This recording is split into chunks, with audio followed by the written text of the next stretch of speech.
Okay, so devlog entry number 4 for the GMC JAM 36. I started developing the game again, or continued developing the game, and I will continue to do it throughout the rest of the night. I just wanted to do a quick stop for a status update. Since I finished implementing the first module, while quite simple, it allowed me to refine how the whole module thing works and all the parsing and stuff like that. So, few things to note. I actually changed the UTF module a little bit because initially it was returning a character instead of a code point, but for parsing purposes, it's actually way more useful to return the code point, which leads me to the second thing. I had to import a Unicode module that I also created around the time that I created the UTF-8 module, because it allows me to check whether a code point is alphabetic character or space or stuff like that. And obviously that's also quite useful for parsing. So yeah, I also changed a little bit how the modules worked. So if you recall from the previous devlog entry, on the create event, when we initialize, we actually called a custom script, but that was changed because all of the modules rely on the synchronous loading of buffers, so you might as well just get the name of the file from the configuration and have the same initialization script for all of them.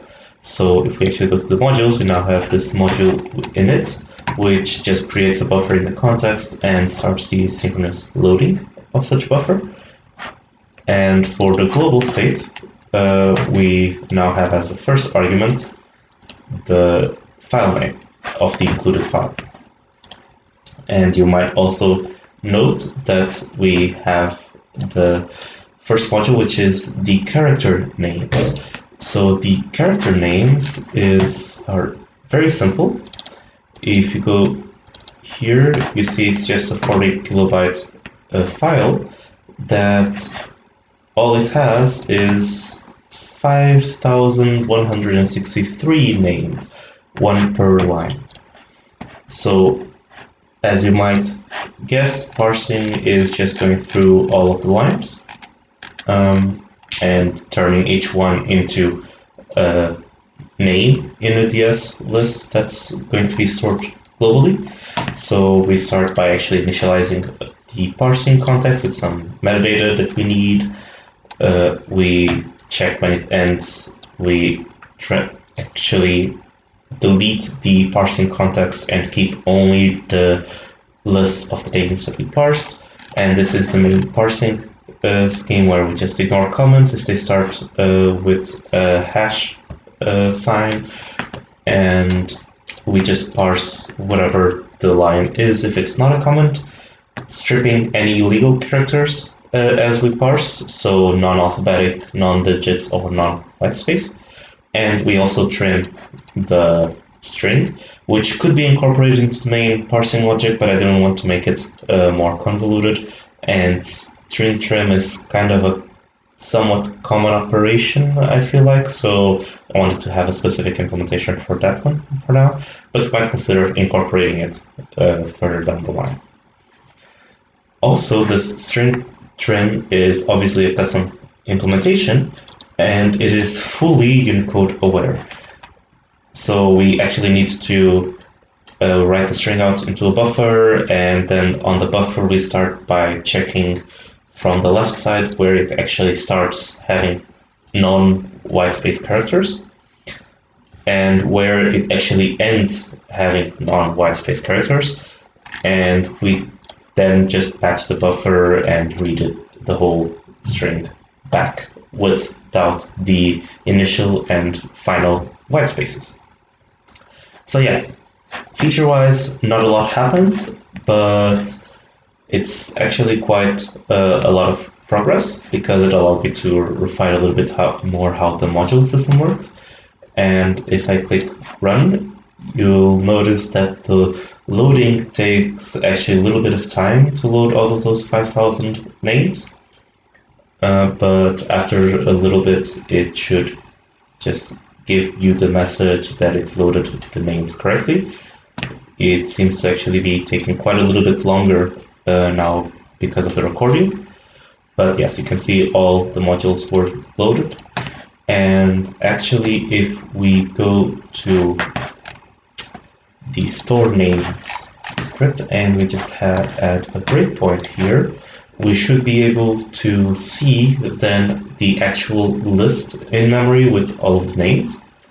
And it should have then those 5,163 entries if everything went correctly. If not, I have a bug and I will need to fix it, which will be unfortunately actually recorded if that's the case. But yes, let's just give it a little bit of time, and it actually stopped right now. So we finished parsing, and if I check this out, 5,163, which is the correct number of names.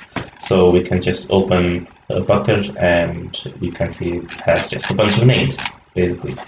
A lot of them are quite similar. This is basically just some generic list I retrieved. Actually, if you go to the repository, you can see in the credits. So this repository was the one where I took the name list from. But it should be noted, for example, that we actually checked we have some name that we can actually use in the game. So if I go here and I delete all of the names, then this should pretty quickly give me an error stating that, yeah, no names were actually provided in the data file. Of course, this is still the generic error because I still haven't implemented a more specific error message passing between all of the scripts. But yeah, you can trust me that it's this one because it's basically the only error that it's implemented so far. So we can add back a name. Note that it shouldn't need to actually have a new line character in it. And as soon as we run it, GameMaker takes a little bit, and yeah, all modules loaded. This time it was incredibly fast, and if we actually do the debugging experiment that we did earlier, we should see Nocturne as the only name that our game can use, which I do not advise anyone to do this, because if we have something around 10 characters and you're supposed to be friendly with all of them, you won't be able to tell apart which Nocturne is which. And I know he's a friendly tyrant and all of that, but yeah, let's keep it on the good side of Nocturne, maybe. I mean, we don't really want to get banned or anything like that.